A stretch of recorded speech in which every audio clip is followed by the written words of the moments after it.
The two sisters. Two sisters lived with their elderly father in a small house on the edge of a deep forest. The old man was now almost helpless and spent most of his time indoors, venturing out only on sunny afternoons to sit in a chair and bask in the sunshine. The girls were left largely to their own devices, and when they'd finished their chores, they'd sometimes taken to roaming in the forest, though not usually together. The forest around the house was as familiar to them as the house itself. They'd been going there since they were little girls and could remember seeing 1- and 2-year-old seedlings struggling to grow out of the grass at the forest's edge, that now were saplings nearing maturity and shading the grass beneath them. There were many associations. A hidden pool where there was frog spawn in season, and later tadpoles. Nooky places between large roots which had provided sites for houses of moss and twigs made for the fairies. Stumps in the coppice had been used as seats or tables for tea parties. In the gaps between the trees there were small lawns of thin grass that had been peopled with throngs, and filled with pageants. Places where the violets and dandelions grew that had been made into jewels for diadems or poses for princesses. Their memories encompassed both the physical realities of the places and the fantasies their imaginations had peopled them with. Some things changed. Branches came within reach. An old beech fell in a storm.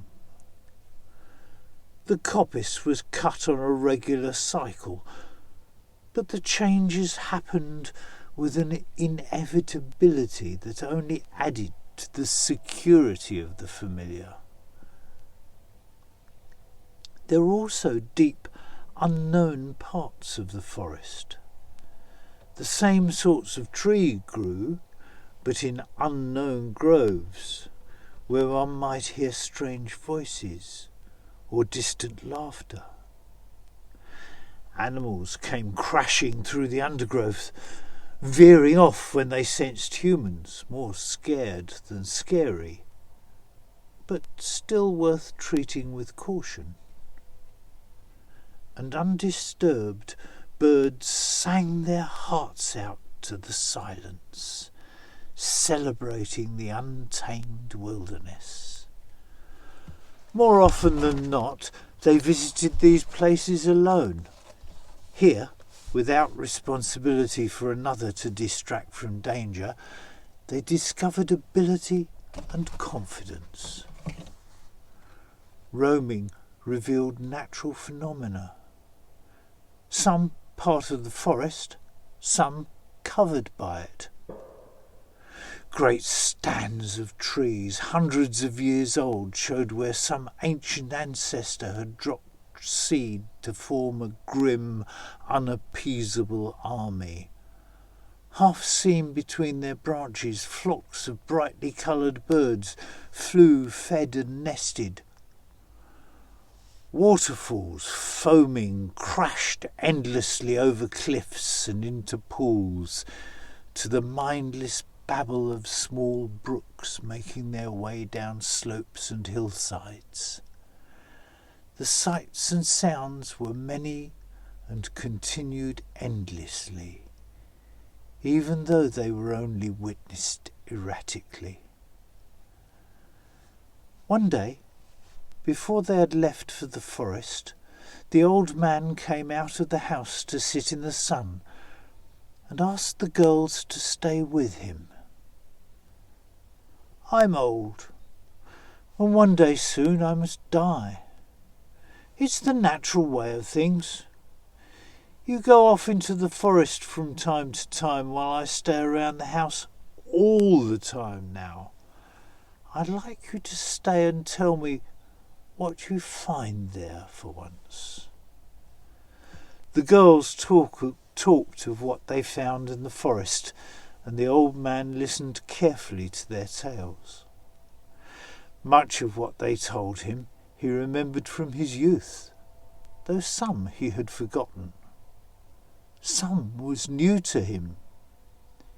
He listened eagerly, keen to share their experience, if only vicariously. When they had finished, he asked them to help him go on a trip to visit a familiar spot of his youth, one last time.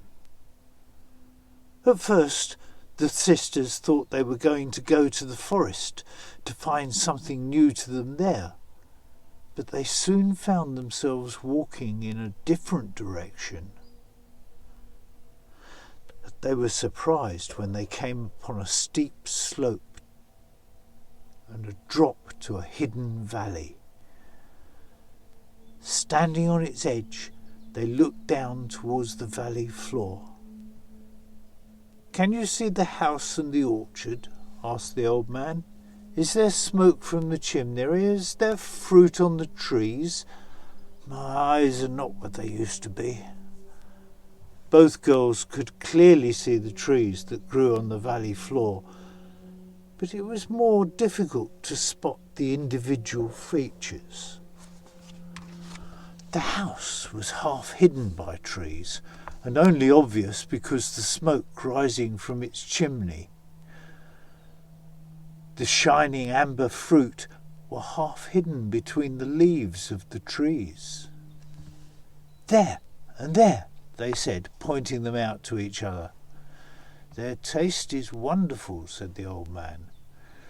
"If the house has smoke coming from the chimney, you may go and pick them. But take only ripe fruit, and only what we shall be able to eat. And that may be less than you think. They're very filling." At once the girls started exploring the edge, looking for a way down. One lowered herself over the edge at what she felt was a promising spot and got down some way, and then she got stuck. The other lay on her stomach on the grass and leant out over the edge. Looking down the drop made her dizzy, but she could see the foothold her sister needed and shouted instructions that enabled her to descend safely to the valley floor.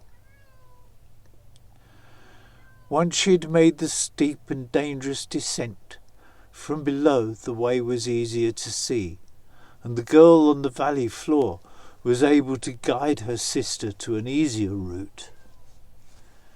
Together once more on the floor, they found themselves looking up into the trees rather than down on the canopy of foliage that they saw from above. It was at once clear that the trees were full of fruit. Having tasted them, they were tempted to pick huge amounts. The climb back up would be easier than the descent, now they could see to pick their route, so the fruit would not be hard to carry. Then they remembered their father's injunction, and they only picked the best formed and ripest looking fruit and took only what they knew they would eat. They were glad they'd done so.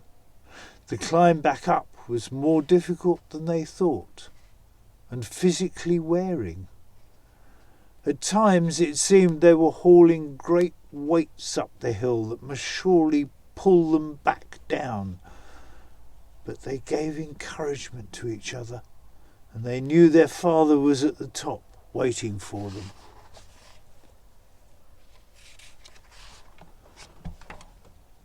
They returned together to the house and sat eating in the wonderful fruit in the sunshine.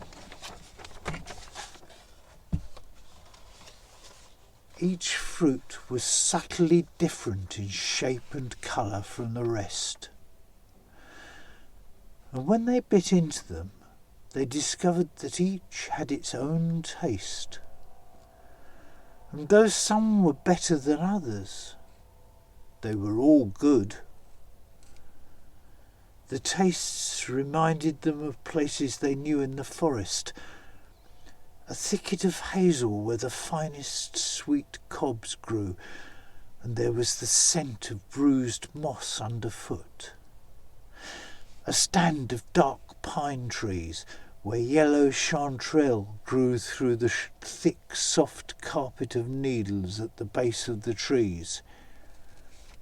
Each place was associated with a taste and a scent. Reminded of places they had visited separately, each told the other of their discoveries, and in the coming days and weeks they took each other to visit and share the experience. Years passed. The old man died, and the girls became women who bore sons. Then widows who sat in the sun while their boys explored the forests. And then, remembering one day, they asked the boys to stay home with them. Thank you.